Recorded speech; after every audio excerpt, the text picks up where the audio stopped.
player. I've been broke as a joke, I've been a money maker. I've been a record breaker, taking credit as an educator. I've been known to spit the flows and make a shaky, shaky thing. Popping, locking, stopping, let it hang. Watch us as we drop this hip hop, it's like it stings. We make the whole room drop and everybody sing. We want the funk. We gotta have that funk. We kick it old school, we think we're so cool. We take it back to the past, we gonna act a fool. Up jumps the middle finger. Hello. Welcome to Sports Buzz, the Fanatical View. I am your host, Scott D. Lewis, here live in studio, Comcast Cable Channel 23, downtown Danbury, Connecticut, on this Thursday, April 10th. Weather's getting a little warmer, starting to feel like spring. Today, but could do without the breeze and the still slight chill in the air, but we are getting closer and closer to spring. The Masters is underway, so you know that means spring is in the air. Baseball's underway. And look, hey, the receiver are by Mr. Bob Rod Jr. Let's say hello Hi, to guys. Bob. Bob, of course, my right-hand man, working the camera for us, and his show Spotlight On airs Tuesday nights at 9, Wednesdays at 12. Mike Toohey in the control room running things. His show Expose Cinema, Friday nights at 9, Wednesdays at 1. And we are also helped out by Mike McFadden, who's become a regular staple in the control room there. Yes, he has. So we appreciate that. And, something else happened this week, Bob. Was there some other big sporting event that went down this weekend? You mean besides the Whalers? Something that the Connecticut sporting fans could be excited about? It wasn't because the men and women both won, was it? The men and women doubled the double, Bob. That's right. They pulled the double back in 2004, and the men and women UConn basketball programs did it again. Only program in college basketball history to do it once. Now they have done it twice as the Hungry Huskies, as Shabazz Napier called them after the game Monday night when they took down those little kitty cats from Kentucky in the championship game. That's what he called them, the Hungry Huskies. He said, "You ban us, NCAA, this is what you get. Hungry Huskies, we're back and we're the champions." And that they are. Now, Kevin Ollie, the coach, leading the way. Them all the way in the bracket? I had them getting to the Elite Eight. I did not fill out my bracket with UConn cutting down the nets for one of the few times. A lot of times I do. A lot of times it's superstition, Bob.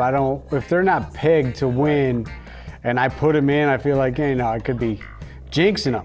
Let them make the run on their own. I don't have to cash in on it. I'll just root them on, which I did hardcore. And they did it on Monday night. Great overall team effort. They got out to a nice lead early in this game. Looked great to start, but as Kentucky has done throughout the tournament, aided by the whistle, they got back in the game, started chipping away at the lead, had it down to 4 by the half, which was a 15-point lead in the first half after that big, huge monster jam by DeAndre Daniels we see right there. But it was a 4-point game at halftime, and then it was tied early in the second half as Kentucky tied it up. They had about 4 or 5 chances by my count to actually take the lead, Kentucky did, but they never climbed over the hurdle, and the Huskies led wire to wire. Tied a few times in the second half, but never lost the lead and did not lose the game as they hit the big threes in the final 4 minutes of the game. Gaffey with a corner jumper, one from the top of the key. Napier, of course, doing his thing. Boatwright with the step-back jumper, hit a nice teardropper, and he hit a couple of those throughout the game. In the second half, he rolled his ankle, gutted it out in the last 9 minutes, still knocking down shots, and they got it done. They held on for the 60-54 triumph. 4th title in 15 years, Bob. Yes, they did. Beautiful thing for them. Lady Huskies, 9th title since 95. And we already mentioned doubling the double. Yes. Second time in 10 years that these two teams have both come home with the championship. And Napier, of course, was the most valuable player. 22, 6, 3, and 3 were his stat line. Boatwright with 14, Gaffey with 10. And there we see the Lady Huskies getting it done against Notre Dame, Muffet the Mouth. Yes. What was up with Notre Dame's coach? Oh, she was. Muffet the Mouth McGraw, chomping at the bit before this title game, stirring up controversy, saying no respect, all this nonsense. You got to earn it in the championship game, Muffet. You did not do that. 79-58, 40-0 for the Lady Huskies. Perfect. 9 titles, 9-0 in the championship game. Much like UConn men, when they get to the title game, you can book it. 4-0 for the men, 9-0 for the women. She broke the tie, or UConn women broke the tie with Tennessee for the most titles ever now. They passed Pat Summitt, and there was also 5 times they have been unbeaten, Bob, the Lady Huskies. Unbelievable. And that was also the only undefeated matchup ever in the history of the college basketball championship, men or women, as Notre Dame did come in undefeated. We mentioned that last week. They came in undefeated. Why? Because UConn wasn't in the Big East. No. They're in this new, whatever it is. They didn't have to play UConn during the regular season, although, to be fair, Bob, Notre Dame has had the upper hand in this matchup in recent years, as UConn was only 2-7 against them. Right. They did beat them in the Final Four last year en route to the championship as UConn women back-to-back. But they had lost in the Final Four to them the 2 previous years. So this had been a highly contested rivalry in recent years with Notre Dame coming up with the goods. They could not do it when it mattered most in the Final Four last year or in the championship on this go-around as the Lady Huskies break it down. And really just a tremendous run. You know, UConn men's basketball, rebounding and defense, I think overall were the difference throughout, and also free throws. 10 for 10 from the line in this game against Kentucky.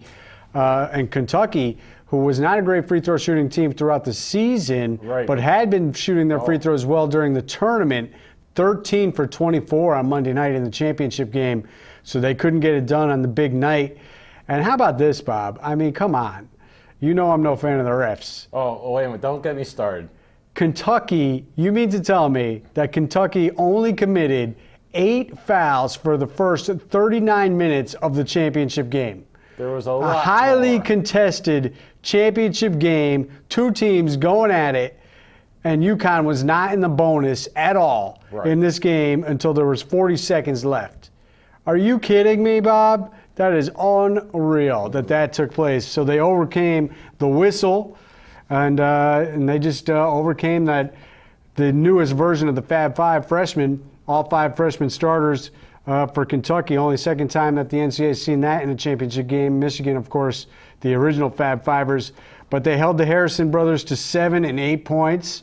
That was nice after on Saturday night against Florida, holding Wilbekin to 4 points. I know, that was as they completely shut down Florida. They were gator bait, 63-53. And remember, Bob, in that game, it was 16-4 Florida. Right. So overall, it was a 22-point swing in that game as Daniels had the huge night, 20 and 10. He hit 2 3-pointers when they were down 16-4, and they cut that lead quickly. And really did a great job turning that thing around fast. And how about this, Bob? Let's just talk about Shabazz Napier for a second. The impromptu retiring of his jersey in the parade when they welcomed back to Gamble Pavilion the day after. He's the only guy in UConn history to join this one and only club, his only club. 1,500 points, 500 rebounds, 500 assists, 250 steals club. Not bad. He finished 4th all-time in scoring, Bob, 1,959 points. He did not pass Chris Smith or Rip Hamilton, but he did pass the likes of Ray Allen, Ben Gordon, Cliff Robinson, Khalid El-Amin, Danielle Marshall, Earl Kelly, going way back, Scotty Burrell, Amika Okafor, and Karan Butler. Legendary Huskies, not to mention Duran Sheffer and Nadav Hennefield. People that you know when you think Huskies, big-time performers in UConn history, all guys who've gone pro for the most part, and Shabazz Napier, Chris Smith, and Rip Hamilton, the only guys he has not passed on that list. Pretty impressive stuff. I would say so. All right, so we've talked about that. We're going to do something here that we wanted to do in years past. Thought about doing it in 2011 when they won.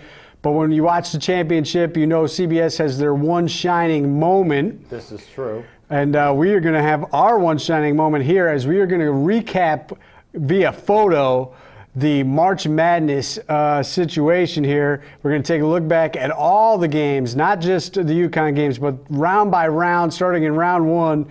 And we're going to let Fatty Roots do the musical interlude, Keep on Pushing, their nice hit off their CD.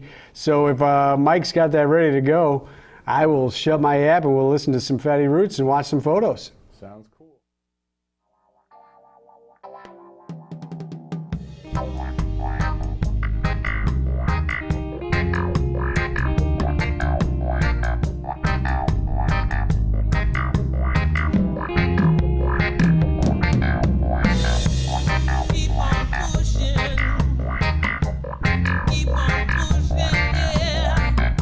I've got to keep on pushing, and I won't stop.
She's that dream of my desire. She's the one fueling the fire. I see her standing there wanting us with the air.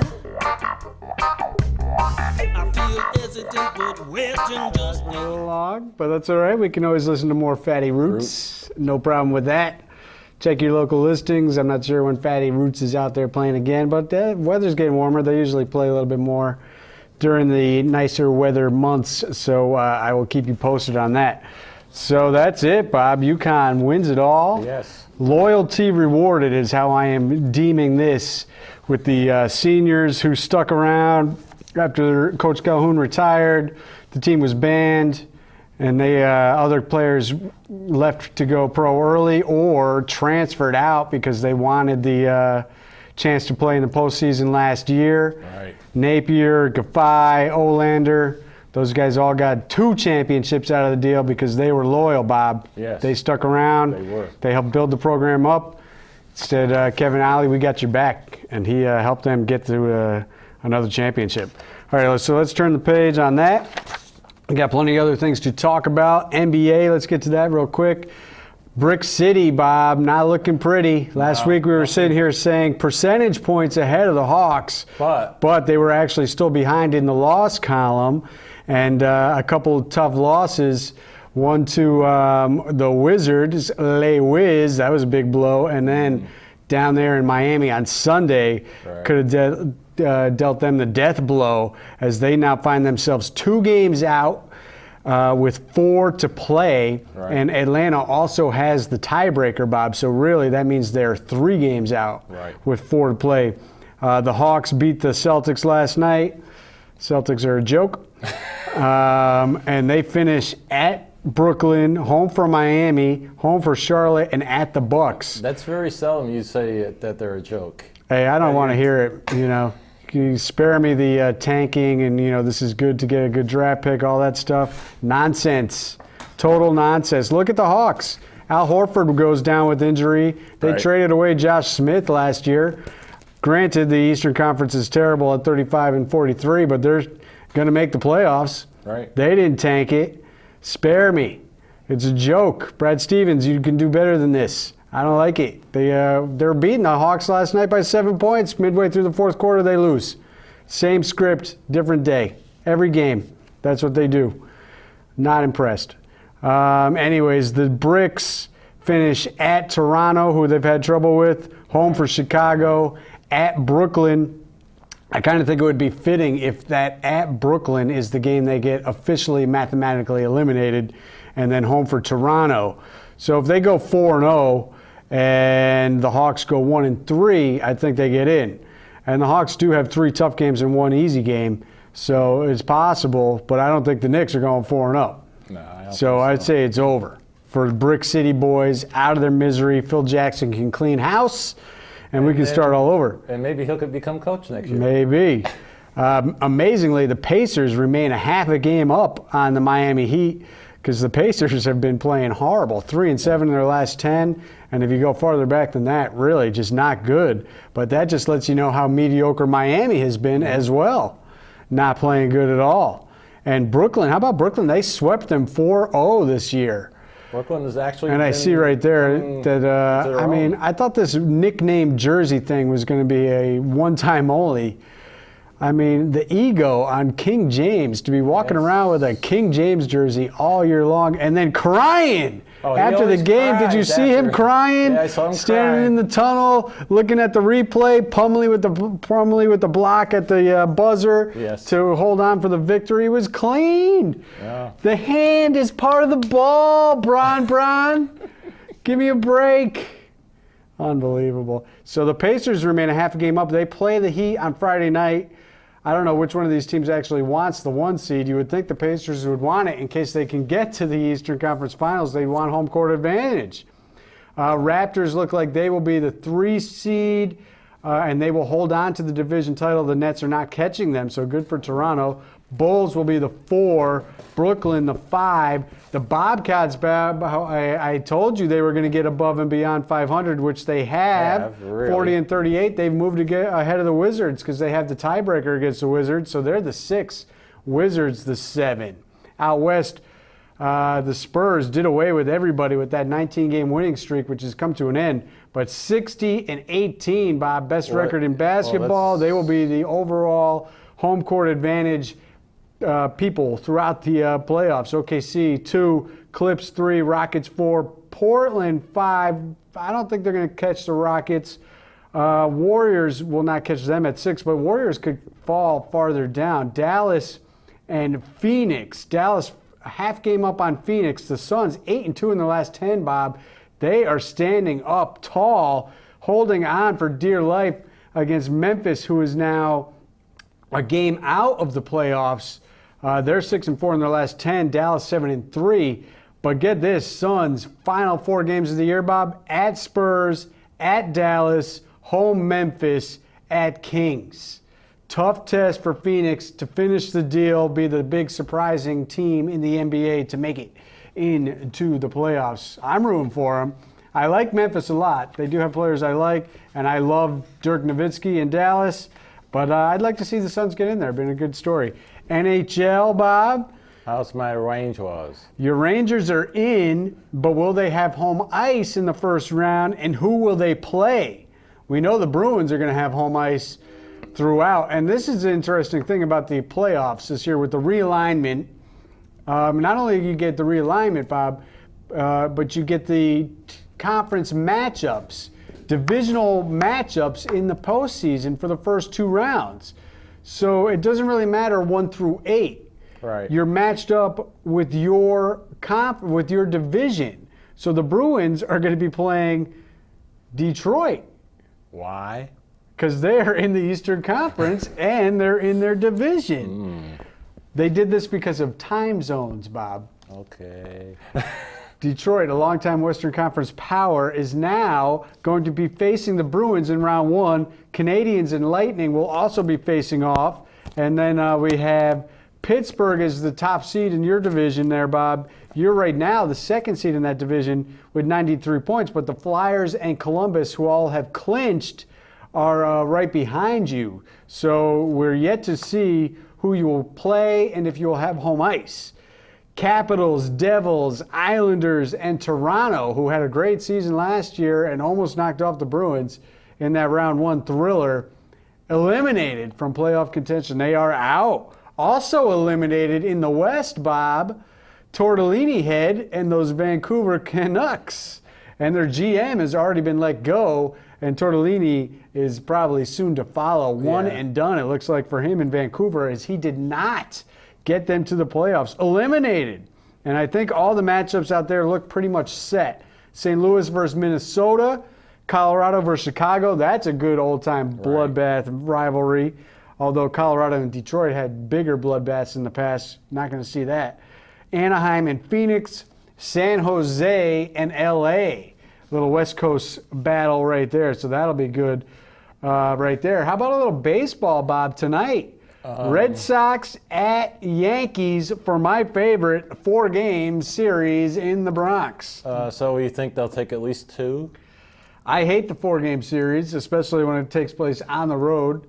But I'd like to think they'll take 2. Starting pitching for Boston has been, I'd say, pretty good. Bullpen's been not so bad. Okay. Got some work to do there. Yankees are a little banged up, right? But Red Sox have injuries. No Shane Victorino, no Will Middlebrooks. They went home this past weekend to face the National League Milwaukee Brewers. Way to start the season with a National League team in your own park. Yeah. I was looking for Cecil Cooper, Robin Yount, and Paul Molitor, but they're not there anymore. No. They're a National League team now. And instead we got the steroid-using Ryan Braun, who's been tearing it up for the Brewers. And the Brew Crew swept the Red Sox in their home opening series. Horrible. Yankees just lost 2 out of 3 at home to the Orioles as they get ready to face off against the Red Sox for the first time this year. Toronto is atop of the division, 5-4. Rays 5-5. Yankees, Red Sox, Orioles 4-5. And my Mets are Horrible 0-3 start to the season against the Nats. Yeah. Recovered well. Ike Davis with the grand slam walk-off against the Reds. Took 2 out of 3, right? Yeah. Against the Reds, and they're looking for the rubber match, trying to take the series in Atlanta tonight. They've split the first 2 games down there in Atlanta, so they have recovered from the horrendous start, 3-5. What's going on with first base? They give it to Lucas Duda, yet Right. he doesn't play every day. right. Can they make a decision, Bob? They make it so easy It's to like pick on them. it's like I've said from day one. If the Mets are we're ever getting to first place for a week, Yeah. we're What is going on with Granderson batting 154, Bob? I guess once he went from the Yankees, that's it. Hey, 154, 8 strikeouts. Not good. We still got a few minutes left. Masters is underway. Who do we got there? Bill Haas, leaderboard leader. Adam Scott, defending champ, in second after round 1. Luis Oosthuizen also at -3. And KJ Choi at -2. Those were some of the names I saw. And then we got some hockey this weekend locally. The Whalers actually. Oh, and here we got to take a look at Paulina Gretzky. LPGA Tour was upset about this, that the Golf Digest put a non-golfer on the cover to promote the sport. Why was that? All right, Whalers, quick. They are up 2-0. They won a 3-2 overtime thriller and a 6-5 thriller against Dayton. Yep, and I will have the first game of with the highlights on Spotlight on Tuesday week. night. Yes, so I you will. can tune into that, and maybe by then the series will be over. They hope to wrap it up tonight in Dayton. They don't want to give Dayton any life because this series has been tight with the close 1-goal games. So we will see if the Whalers will be back-to-back FHL champions. They won it last year. Well, maybe we'll get another parade like they had last year. So we'll see what happens with that. And we'll look for it to see you next week. But thanks for tuning in. And we are out of here. We'll see you next week.